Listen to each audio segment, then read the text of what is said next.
folks. Welcome to Old School Tips and Techniques. My name is Tim. Like many of you, I grew up shooting traditional style equipment. But when I was 20 years old, I jumped into full-time traditional archery, hunting exclusively with simple traditional recurves and longbows. Back in that time, Fred Esbell had come out with his very first book on instinctive shooting.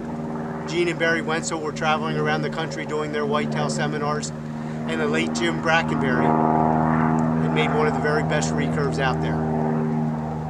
There's a lot of misconceptions out there about how to shoot these bows. Videos, books. What I'd like to share with you is what I've learned over the past 30 years. My goal with these videos is to get you guys thinking about the different types of anchor points, the different quiver options that are out there, and why one may work better for you than others. I also want to get into the different types of arrows that are available, the importance of keeping the arrows all the same length, even being able to vary the weight difference in the arrows, but we need to keep them the same length. I'll also get into the different type of grips available on bows, the different mass weights of bows, the different lengths of bows, and a lot of other things out there that are really important with making traditional archery fit what you want out of the sport. Understand, I am not a target archer. I am a hunter. I've never shot in an archery competition, and I don't plan on. When everybody is out shooting 3Ds in the summertime, I'm out chasing groundhogs.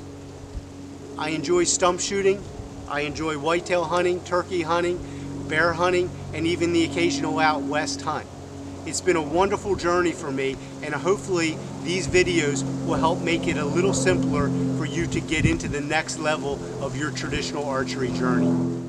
What I do need from you folks is, if you like what I'm bringing to you each week, hit the like button. I also left the comment sections open. If there's some comments that you would like to make, please do so. If there's something you'd like to see me work on in the next video, put it in the comments. I'll do my best to address it and get to it sometime over the next series of videos. What I'd like to start with today is just the basics. Every athlete out there, and a lot of times I'll refer to golf because I think golf is very similar to archery. We never can quite master it. We still have these wonderful days of brilliance and these other days where we just drag our feet from the start. What I'd like to bring to you today is the basics and the importance of a shot process. Every great athlete, before they go into an event, has a process that they go over in their mind. Archery is no different.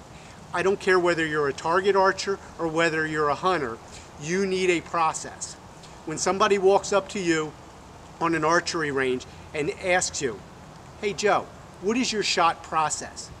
You should have 3 to 7 steps in your mind that you go through before every single shot. As you progress into archery, it's going to get easier. The shot process is going to automatically happen. But what I need you to do is to sit down, write on a piece of paper what your process is, where your shot begins and where your shot ends. So let's get into this shot process. Every individual is going to have their own process and what they have found that works for them. A lot of times with traditional bows, you have guys that do a swing draw. Some people like to set that arm out there and then draw the arrow back to their face. You have to find what works for you. My way is not the right way. My way is what works for me. This is the shot process that I've developed over the past 30 years. I like to walk up to every target, especially when I practice, and go through my shot process. I like to find the spot that I'm going to hit. I set the inseam of my right foot up in that direction. Once I knock the arrow, I am not one of those guys that do a complete swing draw. And then again, I also don't lock out my arm completely. I do what's called a little bit more of a push-pull method. So once I get that foot settled in, I look at that foot as the beginning of my shot, and it's going to be pretty much at the end of my shot. So what I like to do is set that inseam facing in the direction. I'll pick my spot. I'll draw back into my anchor. And your anchor point is going to be different for every person. One of the most important parts about your anchor point is you want to have some type of bone-to-bone contact. And what I mean by that is I use the tip of my index finger on the cheekbone right here. And that's where I try to get to every single shot. If I anchor down low on a lip, a lot of people use the middle finger in the corner of their lip. That lip can change. If you shoot with a relaxed open jaw, there may be an eighth of an inch difference between a relaxed jaw and a tense jaw. So try to find whatever anchor point works for you, but find bone to bone. And in the future videos, we're going to get into just anchor points, because I really feel that that's a very important aspect of traditional archery. Individual for every person, but again, very important to find what works for you. Again, back to my process. My process is going to be to point that inner foot at my target. I'm going to come up and get into a relaxed position. I'm going to draw back to this anchor point, which is on my jaw right here. Not my jaw, but my cheekbone. Bone of my finger to the bone of my cheekbone. That's the position I'm going to hold. Once I hit that position, I focus on the target. My trigger, what determines when I release, is when I am still. So I don't have, as you can see, I don't have a clicker on my bow. I don't pull to a feather to the nose. What I look for is in my sight picture is stillness. When I sense the stillness, I just let the shot happen and go from there. So again, we're going to set the inner foot, we're going to draw to the cheekbone, and that cheekbone anchor is going to be directly over the inseam of my foot. So again, we're back to that foot again. That is how I have consistency in my shot. Upon the release, I want to make sure that that cheekbone just slides straight back. That anchor is on the cheekbone and it slides straight back. And I don't want my hand to fly away from my face. I'm back to the rear foot again, and it should finish on the heel of the rear foot. That is my shot process. So what I'm going to do is shoot at a couple arrows here for you. I'm going to shoot one in this direction so you can see the anchor. And then we're going to swing around and we'll shoot one in this direction. And what I want you to look for when I shoot in this direction is alignment, because I have 3 points of alignment in my process. The tip of the arrow, the riser where my hand is, my anchor, and my rear elbow. I look at my anchor and the rear elbow is 1. Okay, when that anchor and that rear elbow are lined up, there is a perfect line between my rear elbow, my anchor, and the tip of the arrow. When we sense that alignment and stillness comes into play, the arrow is on its way. So that may be a 1 second hold, a 2 second hold, or even a 3 second hold. It depends on how long it takes me to get still.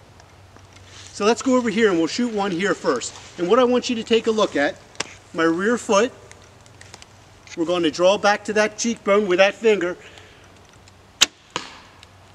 I waited for stillness and the arrow was gone. And if you look down, my rear anchor at this point has slid back about 3 inches and is finished over the heel of my rear foot. It started at the inseam, it finished at the rear foot. So again, my shot process starts with the insole of my foot and it finishes with my foot. That's how I know that I'm keeping the rhythm that I need.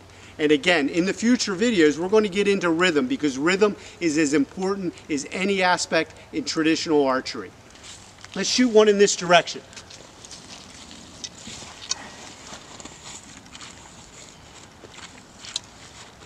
Take that rear foot, we're going to point it right at the target. Get the bow hand almost up to the target. Again, I do not extend it completely.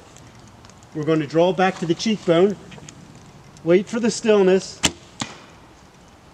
and again, my anchor, my hand stays on my face, it bumps slightly back and finishes over the rear foot. That's my process. So if you walk up to me and ask me at the archery range, hey Tim, what's your shot process? That's exactly what I'm going to go over with you. It's what I do every time in practice. When I'm in the basement shooting blank bail, when I'm outside shooting 3Ds, and that is the same process that I follow when a nice deer walks under the tree stand and I'm preparing to take the shot. Remember folks, if you like what I brought to the table today, please click the like button. If you have a comment, I'll do my best to get back in touch with you. Let's shoot a few arrows here to wrap up the video today. There's a stump right down there about 20 yards away, size of a deer body. We'll go through the shot process and see how it works out for us.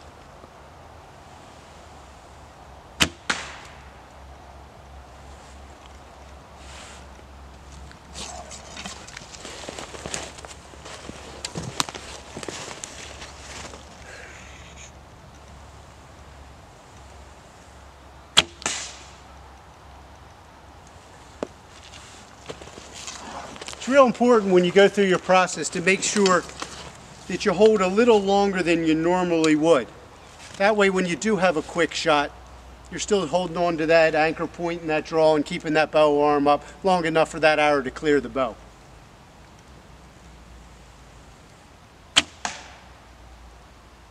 There you have it, folks. Thanks for coming along. We'll get back to you again with another video as soon as possible. Hope you guys all enjoyed it. Good shooting.